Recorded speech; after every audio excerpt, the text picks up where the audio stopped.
బాధితుల తరపున ఈయన ఎక్కడండి ఒక పాల్తీ తండకి మా కమ్యూనిటీ వ్యక్తి బాధితుడే, మధు బాధితుడు, భీమా బాధితుడే చనిపోతే ఆడికి వెళ్ళిరు. ఏదో న్యాయం చేస్తామని రెచ్చగొట్టే వ్యాఖ్యలు చేసిరు. సరే బాధ అనిపించవచ్చు పాపం. సరే వీళ్ళు పోయిన వాళ్ళు కూడా సరే న్యాయం చేస్తారు అనుకోవచ్చు. ఆడికి పోయినాక మన సుబ్బారావు కూడా పోయిండు.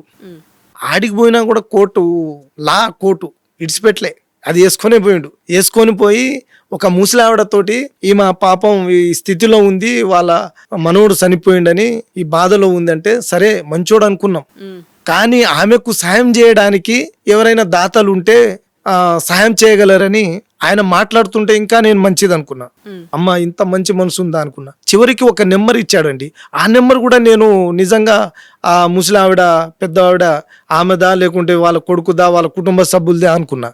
తర్వాత తెలిసింది ఆ number PhonePe Google Pay number సుబ్బారావుదని. అందులో 7-8 లక్షలు డబ్బులు పడ్డాయంట. ఆ 7-8 లక్షలు బాధితులకు ఇవ్వాలి కదా. దాంతో పాటు మా లాయర్ అసోసియేషన్ తరపు నుంచి 1 లక్ష 2 లక్షలు సాయం చేస్తా అన్నాడు. ఇవ్వాలి కదా. అది ఎంత పొరపాటు. ఆయన నెంబర్ ఇవ్వడం, వాళ్ళ పేరు చెప్పి ఈయన phone pay Google pay number ఇచ్చి రావడం ఏంది. ఆ వీడియో ఇప్పటి వరకు నడుస్తుంది, చాలా మంది డబ్బులు వేస్తున్నారండి. అటువంటి సుబ్బారావు, అది పరిస్థితి ఆయనది. ఇప్పుడు ఏందే బిగ్ బాస్ మొన్న రీసెంట్లీగా అంటాడు, ఎవరైనా మీడియా వాళ్ళు అడిగితే ఏందండి మీరు అంటే మీడియా వాళ్ళే దగ్గరకు వస్తలేరండి, మీడియా వాళ్ళు వస్తే నేను మంగ్లీ గురించి మంగ్లీ కేసు నేను వదిలిపెట్టను అంటాడు. ఏం వదిలిపెట్టు, ఆడ ఏముందని వదిలిపెట్టవు నువ్వు. మొన్నటి దాకా ఏం లేదు, సబ్జెక్ట్ ఏం లేక మన మీడియా వాళ్ళు కూడా ఆయనకు ఎదురు దాడి చేసిరు ప్రశ్నలతోటి. నువ్వు ప్రతిసారి ముందు వస్తున్నావు కానీ ఎవిడెన్స్ ఏదో ఒక ఫోటో పట్టుకునే వస్తున్నావు కానీ ఏదైనా ఆధారాలు ఉన్నాయా ఇచ్చినట్ట ప్రాతపూర్వకంగా చెక్కు రూపంగా ఏదైనా ఉన్నాయా అవన్నీ తీసుకురా అని మన మీడియా సోదరులు అడిగితే దెబ్బకి పారిపోయి ఒక 2 నెల 15 రోజులు ఎక్కడ షూటింగ్ వెళ్ళిపోయాడు. ఏదో సినిమాలో షూటింగ్ చేసుకుంటా. ఆ వీడియోలు కూడా ఉన్నాయి. అంటే ఈయన ఎట్లాంటోడు అనేది అంత అర్థమైపోయింది. హైకోర్టులో నేను ప్రతి ఒక్కరిని, మా సోదరులు ఉన్నారు, మా కమ్యూనిటీ లాయర్లు ఉన్నారు, వాళ్ళందరినీ అడిగితే ఆయన ఎప్పుడు ప్రాక్టీస్కే రాడని. ఏ కోర్టులో వస్తాడంటే హైకోర్టులో అని చెప్పుకుంటాడు.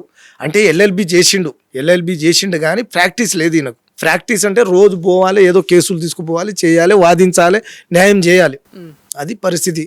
కానీ ఈయన పండుకున్నా, బాత్రూమ్ పోయినా, బయటికి పోయినా, ఎక్కడ పోయినా మాత్రం ఆ కోర్టు మాత్రం ఖచ్చితంగా వాచ్మెన్ కోర్టు ఎట్లా ధరించుకుంటాడో ఆ కోర్టు లెక్క గుర్కా మనం రాత్రిపూట తిరుగుతాం కదా, ఆ గుర్కా లేకుంటే ఆయన గుర్కా కాదు అని మనం అనుకుంటామని గుర్కా వేసుకుంటే ఆయన ఏదో మన సెక్యూరిటీ అని మనం అనుకుంటాం చూడు. ఆ టైప్గా ఆయన లా కోట్ వేసుకొని మిగతా వాళ్ళని అందరినీ అవమానించే విధంగా ఈయన చేస్తుండే. చాలామంది లాయర్లు అంటారు.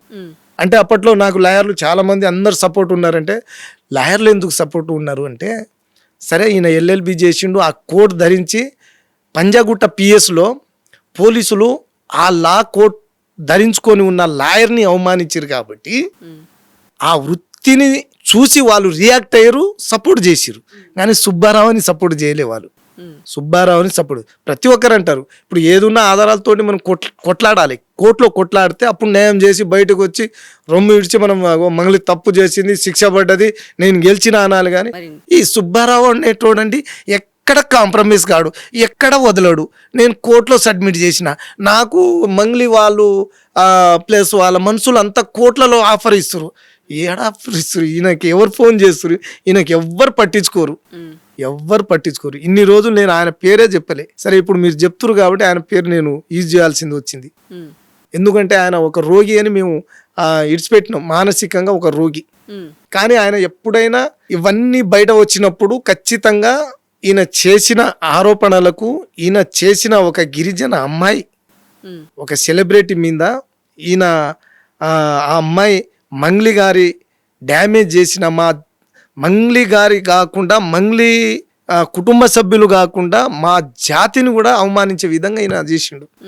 కానీ అనుభవిస్తాడు ఈయన. ఇప్పటికైనా నిజాలు బయట ఈయన అనుభవిస్తాడు. ఇప్పటికైనా బాధితులు చాలా మంది బాధితులతో నేను మాట్లాడుతున్నా. మధు బయటకు వస్తే ఖచ్చితంగా డబ్బులు ఇడిచిపెట్టమండి.